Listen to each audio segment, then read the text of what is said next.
All right, so we're going for a deep dive today. And, well, this one's a bit out there. Yeah. We're talking about an article about none other than Donald Trump.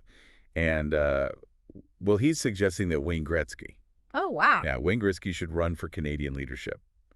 First he said prime minister, then he said governor. Interesting. Yeah, so I don't even know what he means by governor. But anyway, hmm we're going to kind of use this as a jumping off point to look into this whole thing about Canadian hockey stars getting into politics. Okay. Because it turns out there's actually a bunch of them. Really? Yeah. So, I mean, it's kind of a fascinating intersection, right? You've got sports and celebrity, and then you throw in the world of politics. Yeah, you don't often think about athletes going into politics, but I guess when you think about it, I mean, they do have some of the skills that you might need. Right, exactly. Yeah. And the article we're looking at actually mentions a few examples. Okay. Like who? Well, there's Ken Dryden, you know, the legendary goalie for the Montreal Canadiens. Oh, yeah, sure. Well, he actually became a member of parliament. Yeah. Or an MP, for those who aren't familiar with the Canadian system. Okay. And he was with the Liberal Party. And he even became the Minister of Social Development. Wow.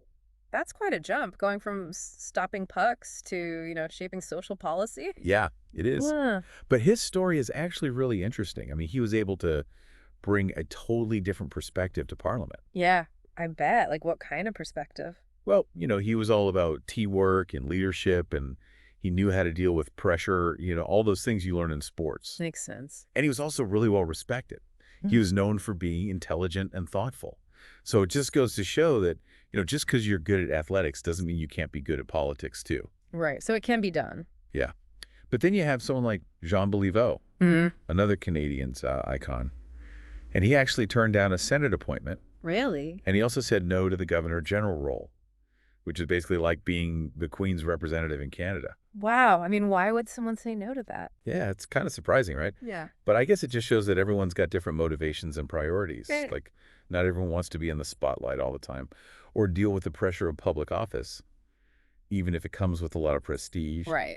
And Béliveau was known for being really humble and committed to his community. So maybe he just felt like he could do more good outside of politics. Yeah, that makes sense. So going back to Trump for a second, Okay. the article mentions that when he suggested Gretzky should run, he also brought up Canada's military spending. And he basically said that Canada should be spending more because we rely on the U.S. for defense. I mean, was that a strategic move or just Trump being Trump? Hard to say.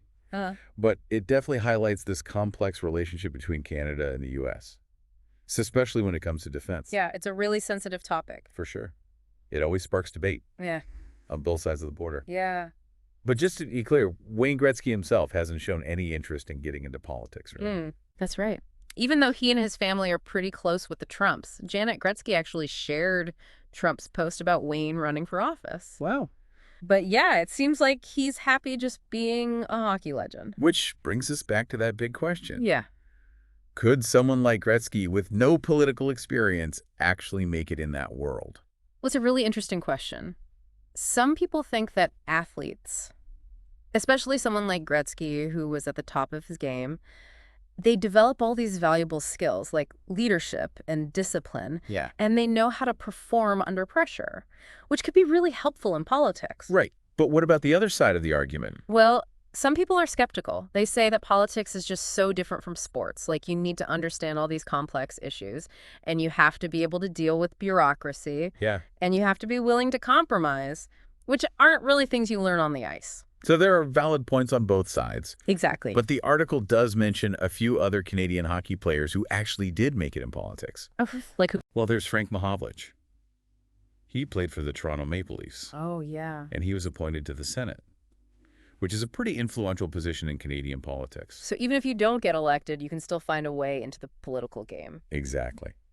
But this next one is even crazier. Red Kelly Yeah.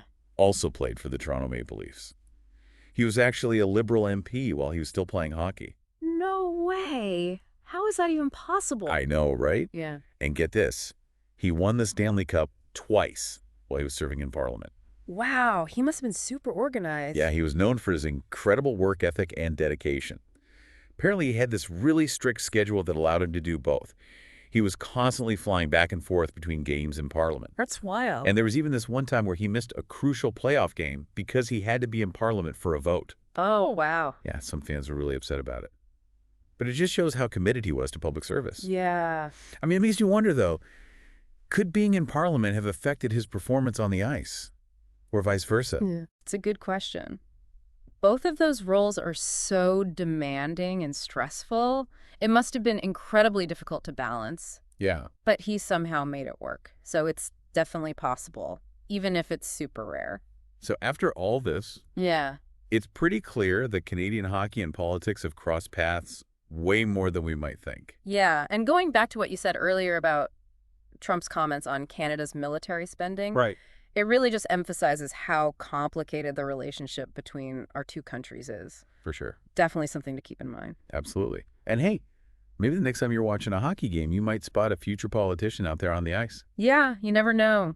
This whole deep dive has actually made me think it would be interesting to look into how often this whole athlete to politician thing happens in other countries. Oh yeah, I bet there's some crazy stories out there. For sure. Okay, folks, that's our deep dive for today. Who knew there was so much to talk about when it comes to hockey stars getting involved in politics? Yeah, it's a pretty fascinating topic. For sure.